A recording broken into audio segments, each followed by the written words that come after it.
ঘরে গভীর ঘুমেছিলেন এই ইসরায়েলি। হঠাৎই ইরানের মিসাইল হামলার শব্দ। তড়িঘড়ি করে বেরিয়ে রাস্তায় আসেন তিনি। এরপর দৌড়াতে থাকেন। তার সেই ভিডিও সামাজিক যোগাযোগ মাধ্যমে ছড়িয়ে পড়েছে। এতে দেখা যায় শুধু আন্ডারওয়্যার পরা অবস্থায় ঘরবাড়ি ছেড়ে নিরাপদ আশ্রয়ে যাওয়ার চেষ্টা করছেন তিনি। এই ভিডিও এক্সে শেয়ার করেছেন পাকিস্তানের জনপ্রিয় সাংবাদিক হামিদ মির। ক্যাপশনে খোঁচা মেরে তিনি লিখেছেন, ওহ দিস ইজ ভেরি আনফর্চুনেটলি, অর্থাৎ এটা খুবই অপ্রত্যাশিত।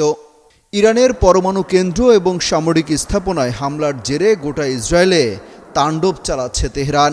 রোববার ভোররাতেও দফায় দফায় ছোড়া হয় মিসাইল হামলা। পরিস্থিতি যেন ঘন্টায় ঘন্টায় খারাপ হচ্ছে।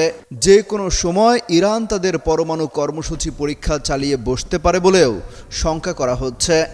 এদিকে ইসরায়েল বলছে ইরান হামলা বন্ধ না করলে জ্বালিয়ে দেয়া হবে গোটা তেহরান। এই অশান্ত পরিস্থিতি শীতল করতে দুপক্ষের মধ্যে সমঝোতার বার্তা দিয়েছেন মার্কিন প্রেসিডেন্ট ডোনাল্ড ট্রাম্প।